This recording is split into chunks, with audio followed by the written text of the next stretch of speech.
Ya, assalamualaikum warahmatullahi wabarakatuh. Waalaikumsalam warahmatullahi wabarakatuh. Alhamdulillahirrahmanirrahim. Malam hari ini kita kembali berkumpul. Kita jumpa lagi dengan acara ngobrol pintar karo Pak Tiki. Ya, ngobrol pintar karo Pak Tiki. Ya biar ketularan pinter ya.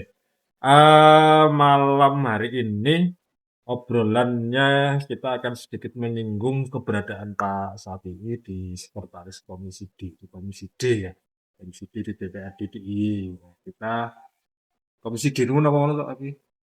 Dinas Sosial, Pendidikan, pendidikan, Kesehatan, kesehatan, Sosial, ya, kemudian Perpustakaan, Arsip Daerah, terus kemudian bukan apa pemberdayaan perempuan dan Wah, perlindungan ya, anak, ya. Ya, yang kemarin edisi tenaga ngopi, kerja, ngopi tenaga kemarin kerja transmigrasi kesehatan. Oh juga iya, penting tenaga juga. kerja transmigrasi. Yang obrolan kita sebelumnya kita membahas masalah kesehatan ya kemarin ya. BPJS, BPJS. Nah, kayaknya malam hari ini karena habis apa yang menarik itu kemarin saya dapat sending ya. Itu Pak Safi'i dengan teman-teman di DPRD DIY ini melakukan kunjungan ke LPK, Lembaga Pelatihan Keterampilan. Dan itu eh ternyata banyak anak-anak kita ini yang posisinya pemuda-pemuda kita ini yang ikut LPK mau magang ke Jepang. Itu ternyata tidak lolos kesamaptaan Mas Agra. Kurang bugar, mungkin gitu. Bukan. Gini. Jadi Karena kalau yang khusus ke Jepang itu kan, Pak, memang dia dituntut punya fisik yang bugar itu tadi. Ya, kurang bugar. ya, sehat bugar. Jadi Nah, itu kurang lari, kurang olahraga. Nah, sebenarnya olahraga, goes, lari, itu kan bagian dari kebiasaan. Iya. Artinya kan harus dibiasakan orang untuk berolahraga.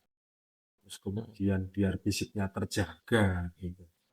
Nah, kalau Pak Safi'i melihatnya kemarin dari obrolan sama orang LPK itu, apa sih gitu gimana Pak? Ya, kalau saya kepikiran memang intinya itu anak-anak muda kita ini memang harus di apa tuh, dan sebetulnya masyarakat secara luas ya. Saya masyarakat secara luas, tapi kalau bicara apalagi anak muda begitu ya, itu memang pembiasaan. Kalau tadi dicontohkan tentang kebugaran, memang ya pembiasaan olahraga itu penting. Dan itu sebetulnya dari PAUD ya sebetulnya. Kecil ya. Ya, itu terasa betul sebetulnya kalau hari ini hasilnya seperti itu anak-anak muda kita, ya berarti kan memang di awal nggak bisa kita terus misalnya tadi kasusnya di SMK, terus kita hanya umplek-umplek SMK, nggak bisa. Harus potong generasi juga, artinya apa? Mulai dari awal itu yang menjadi perhatian tentang pembiasaan pola hidup sehat atau pembiasaan kebiasaan-kebiasaan baik begitu. Termasuk di situ adalah olahraga itu. Dan itu ya juga menyangkut keluarga juga kan, nggak iso anak secara langsung, tapi ya keluarganya gimana kan begitu. Memberikan contoh. Ya, artinya di keluarga, terus kemudian juga di masyarakat, ya, dan di sekolah itu. Kadang kan mohon maaf ya, saya juga sendiri dulu merasakan, kadang kan di sekolah itu pendidikan jasmani atau olahraga itu kan kayak apa Pak, kayak tempelan gitu loh.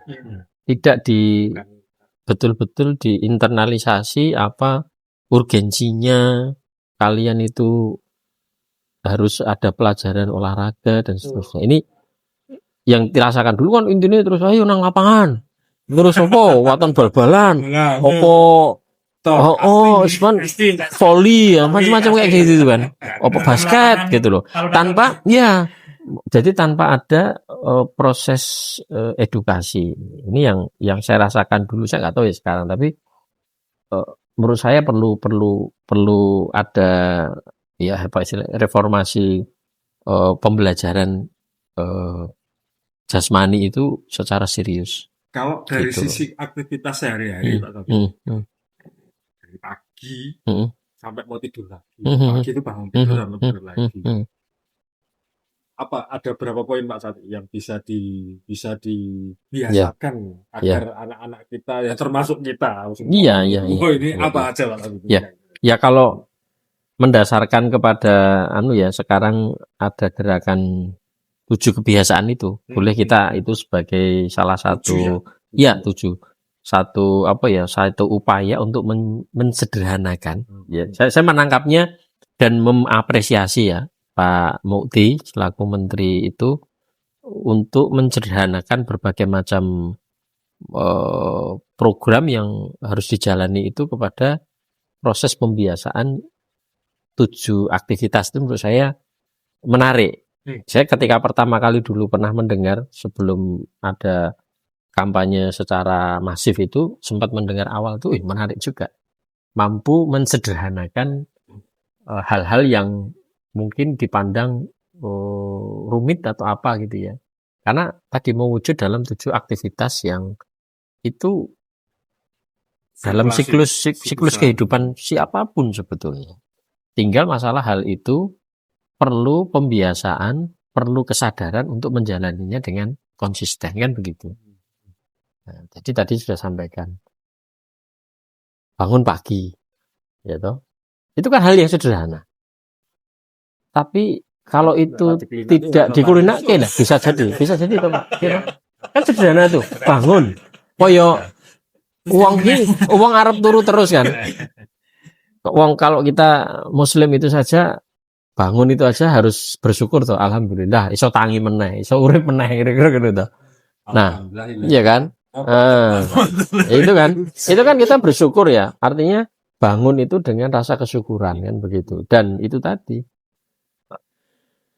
letangi jam biro kan begitu. Gitu. Iya kan? Nah, ini kalau yang pemuda itu ya. Nah, ini makanya kan sebetulnya pembiasaan ini ya kalau yang Muslim ya tentunya sudah jelas ya ada aktivitas yang dituntut begitu, sehingga ya bisa jadi aku bangun pagi jamnya manut jadwal sholat ya ora apa-apa. Nah, pas sholat subuh jam 4 berarti kan luwih gasik. Bahkan kan pernah ada nanti di siklus waktu itu sebelum jam 4 itu sudah adzan subuh. Atau kadang-kadang nanti setengah 5 luwih. Ya enggak apa-apa gitu loh. Aku ukurannya bangun pagi adzan, nah misalnya gitu, ya nggak apa-apa.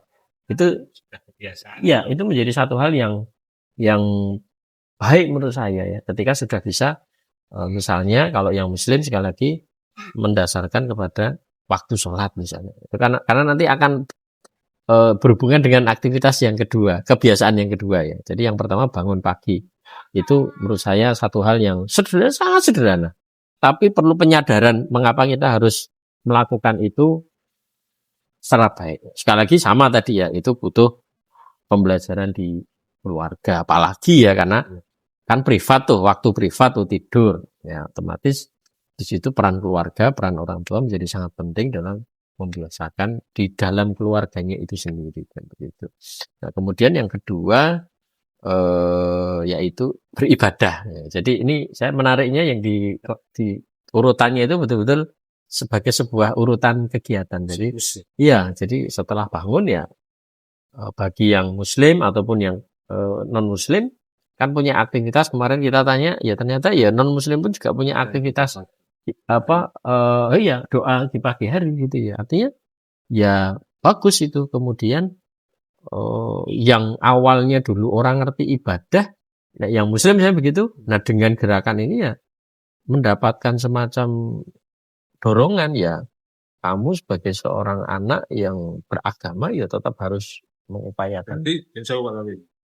Berarti sarannya Kita sebagai orang tua juga anak, ayo tangi sholat, kan ayo tangi harus sekolah kan kiri. Iya. Jadi membangunkan dia, Iya, ayo bersolat. harusnya begitu, Pak. Sholat arahnya. Harusnya begitu karena ya itu tadi kalau kita menyambung dari proses kehidupan tadi itu ya nggak bisa, dia hanya istilahnya sama sekali tidak dikenalkan dengan aktivitas ibadah. Maka ini menurut saya sebuah gerakan yang juga sekaligus menyadarkan pentingnya kepedulian dalam keagamaan, walaupun mungkin sering mengatakan itu kan urusan privat. Ya. Oke, urusan privat, tapi ini kan negara kita sudah punya komitmen untuk menjalankan ketuhanan yang Maha Esa. Artinya bahwa